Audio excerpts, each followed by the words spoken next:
আসসালামু আলাইকুম। বাংলাদেশ আওয়ামী লীগের যারা ফ্যান ফলোয়ার আছেন তাদের জন্য একটা দুঃসংবাদ হচ্ছে বাংলাদেশ আওয়ামী লীগের সাধারণ সম্পাদক আলোচিত, সমালোচিত, বিতর্কিত নানান কারণে শেখ হাসিনার খুবই আস্থাভাজন হিসেবে যিনি দীর্ঘদিন আওয়ামী লীগকে রাজত্ব করেছেন জনাব ওবায়দুল কাদেরের অবস্থা খুবই আশঙ্কাজনক। আমি যখন নিউজটি করছি তিনি আসলে ধরেন এখন জীবন এবং মৃত্যুর ঠিক মাঝখানে আছেন।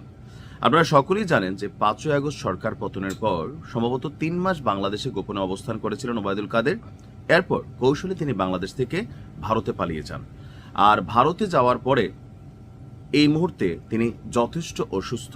শুধু আজকে তাকে হাসপাতাল ইমার্জেন্সি ভর্তি করা হয়েছে তা না, গেল কয়েক মাস ধরেই বাসাতে অর্থাৎ কলকাতাতে ওবায়দুল কাদের অবস্থান করছে যতটুকু তথ্যসূত্র বলছে।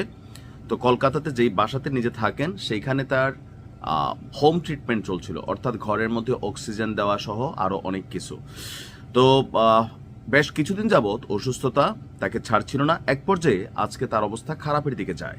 কলকাতার নিউ টাউনের বাড়ি থেকে তাকে কলকাতার একটি প্রাইভেট হাসপাতালে নেওয়া হয়েছে।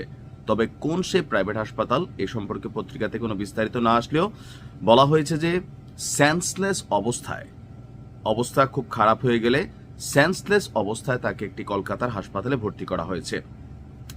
আর তার এই মুহূর্তে শারীরিক অবস্থা বেশ সংকটাজনক।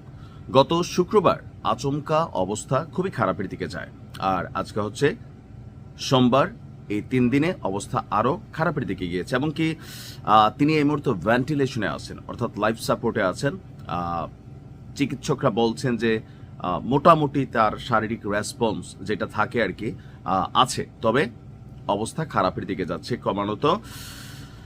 এখন তার পরিবার থেকে দোয়া চাওয়া হয়েছে, আওয়ামী লীগের অফিসিয়াল পেজ থেকেও তার জন্য দোয়া চাওয়া হয়েছে। আবার তার এই অসুস্থতার খবর শুনে আমরা দেখছি বাংলাদেশের গণমাধ্যমে যখন এই অসুস্থতার খবর আসছে অনেকে আলহামদুলিল্লাহ বলছে।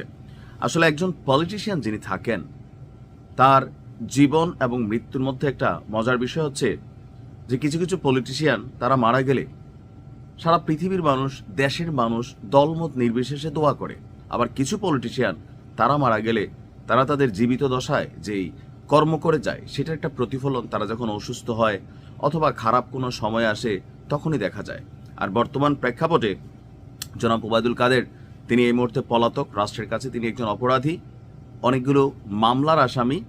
আর যার কারণে তার এই অসুস্থতার খবর শুনে বাংলাদেশে এনটি আওয়ামী লীগ যারাই আছেন প্রত্যেকেই উচ্ছ্বাস প্রকাশ করছেন। আওয়ামী লীগ পরিবারের জনগণ তারা আবার অনেকটা টেনশন বা দোয়াও করছেন। তবে ওবায়দুল কাদেরের এই পর্যন্ত যে বেঁচে থাকা আমি মনে করি এটা বোনাস লাইফ 2বার পাইছেন। একবার হচ্ছে আওয়ামী লীগ ক্ষমতায় থাকতে তার স্ট্রোকের পরে হৃদযন্ত্রের যে কার্যক্রম সেটা প্রায় বন্ধ হয়ে গিয়েছিল, তখন বিশেষ ফ্লাইটে এই এশিয়ার যিনি একজন বিশেষজ্ঞ ডাক্তার দেবী শেঠি তিনি আসছিলেন, এসে চিকিৎসা করছিলেন। পরবর্তী সময় তাকে সিঙ্গাপুরে নিয়ে দীর্ঘদিন চিকিৎসা করা হয়েছে। তিনি যে বেঁচে ফিরবেন এটা অনেকে ধারণা করে নাই। তো সেখান থেকে ফিরে আসছেন, শারীরিক অবস্থারও তখন উন্নতি হয়েছিল। আর এই 5ই আগস্টের সময় মোটামুটি তিনি কিন্তু চিপায় পড়ে গেছিলেন, আটকে গেছিলেন বাংলাদেশের ভেতরেই। বাট কৌশলে হোক, টেকনিক্যালি হোক, টাকা দিয়া হোক, নানানভাবে নিজের জীবনটা তিনি বাঁচাইতে পারছেন। তো এবার হচ্ছে থার্ড টাইম যখন তিনি মৃত্যুকে খুব কাছাকাছি থেকে দেখছেন। তো এই মুহূর্তে ভেন্টিলেশনে আছেন, তার অবস্থা খুবই বিপজ্জনক। তো আমি মনে করি যে তার জন্য আমাদের দোয়া করা উচিত। এখন অনেকে বলবেন যে ভাই কেন দোয়া করা উচিত? দেখেন, একজন অসুস্থ মানুষ মৃত্যু পথযাত্রী, সে তার ভালো কর্ম খারাপ কর্মের শাস্তি পাবে আল্লাহর কাছে। সো একজন মুসলমান হিসাবে তার এই গভীর এবং খারাপ সময়ে তার জন্য আমি মনে করি প্রত্যেকটা মানুষেরই দোয়া করা উচিত। তারপর এটা আপনার ব্যক্তিগত ব্যাপার। ভালো থাকুন। আসসালামু আলাইকুম।